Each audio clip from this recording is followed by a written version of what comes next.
That's, for example, one of the banks, Bank of Marine. Okay, nothing special about this bank. I just took it for the purpose of showing you something here, which is loans to total assets. Okay, remember I showed you in Wells Fargo, and it was income that something like 50-50, right? So here we can see 83%, 84%. So it means straight away we can understand that it's most likely retail bank because uh, only 17% it's other assets, and it could be buildings, it could be offices, it could be cars, it could be something else, right? So we understand that they have it. But when we look at the return on share equity, we can see that it's 9.4. So it's less than Wells Fargo. Wells Fargo has about 11.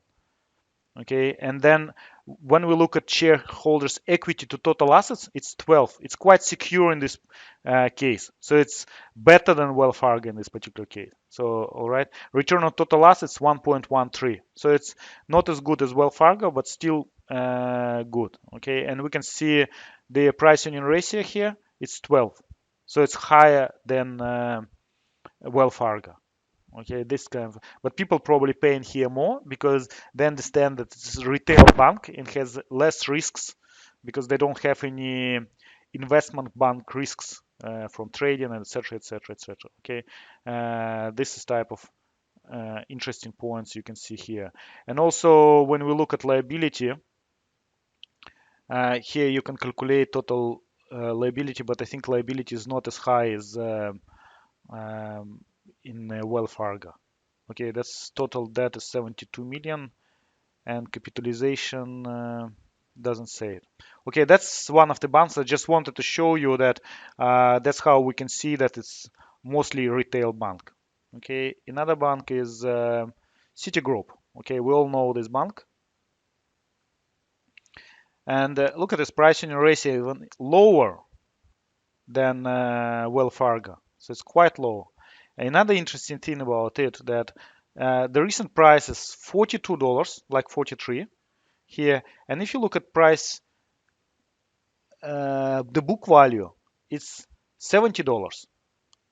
So book value is $70 and the price is only $43. So it's like much less, right? So it's not half of it, but definitely like probably 70% of book value. So it's like it looks like secure from our point of view that if the company is going into liquidations, they're going to get this recover this book value and then pay you, and you will get more than you pay right now for the shares.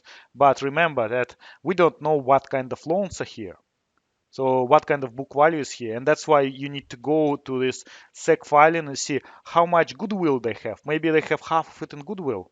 Although they don't have, I looked at the Citibank, they have about maybe 10, 13% as well. But you need to understand what kind of loans. Do they get bad loans or anything?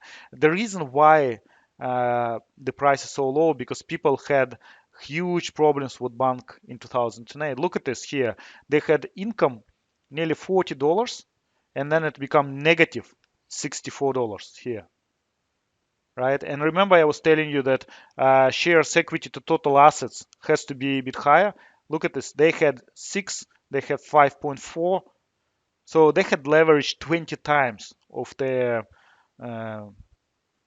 uh, total equity. So it's same as mortgage. Imagine you had $1 million house and you had only 54,000 here invested. So it's like 20 times more than your equity. So that's what was here before the difficult time. And when the difficult time came, they experienced all these problems. Okay, so that's the interesting part about here. And again, you look at total assets, you look at loans. We can see that loans here, even probably third part of the total assets. Net revenue is 76 billion, and they don't show here non-interest revenue, so it's all together here. Okay, so something like that. That's Citibank. And if we look at capitalization, so they have long-term debt 207 billion, and the market cap is 125 billion. So if you compare with like previous bank, we couldn't see it, but if we look at Wells Fargo, the loan to debt it's 243 and 241 is cap. So it's practically equal debt to market capitalization. Whereas with the Citibank, debt is much, much higher than capitalization. So because it's selling, it's at the moment on the trade below book value. So it's need things which you need to pay attention to. Okay. But when you read here fundamentals, what value line is saying, it looks like it's pretty good. So bank is in a good shape right now and has potential recover. And the reason why it's so small, because dividends are really, really small here.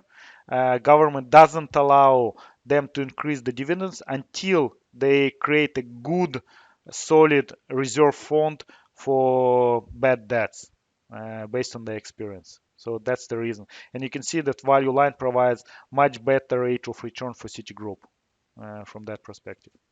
Okay, another bank, HSBC, which a lot of you know. Pricing ratio even smaller here, right? The current price is $32 and the book value is $48. So it's like not half of it, but again about 60%. So it's pretty good. Again, value line sees this bank growing faster, up to 21% annually in price. Uh, and look at the amount of dividends they pay, 8.1%. Okay, so quite huge. Now long-term debt, 87 billions, and market cap 127 billion. So from that perspective, it's better than previous two banks. Okay, average earning price in ratio, if you look in HSBC, it's always was higher. So it was 10 at lowest and it was up to 15 here. So definitely, like HSBC is selling at a much lower price level, like from value perspective, than Wells Fargo. Okay, and they are paying higher dividends. But then if you look at shares equity to total assets, you understand why. Look at this. At the moment, it's 7.8. So they're quite leveraged. Okay. But even though the return on total assets is only 0.5%, so they have very high assets, but return is really, really slow because if you take into consideration Wells Fargo, they have 1.2 return on their assets. Here they have only 55.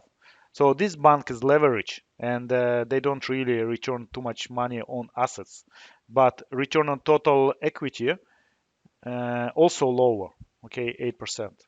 So that's why price is quite low for the moment at the bank because it has more risks right now than anyone else. And I heard that a couple of years ago they had some issues, regulatory issues, and something like that. There was a fraud investigation about this bank. I don't remember. I didn't look in details, but that's what I remember. Okay, another bank is JP Morgan, and JP Morgan, I think it's more like investment bank, but still we can see here they have loans. But if you compare size of the loan and size of the asset, it's probably, I don't know, 30%, something like that. So it's much lower than Wells Fargo and etc. So probably they have loans to some businesses. Okay, investment banks they do loans as well, but usually to big corporation, and all their loans above $5 million at least. Okay, so from that point of view. And here again, you can see we see share equity to total assets 10, so it's pretty good. Equity, return on equity is 9.9. It's not that good, would say. Return on total assets, one above one, but they thinking that they're going to get less. And book value is $60 and the price is 63. So JP Morgan is on about the same level and pricing and ratio is 11. Okay, so and if we look at long-term debt, it's 292 billion, like trillion actually, and here it's billion and 23 billion. So it's about the same. So similar to Wells Fargo.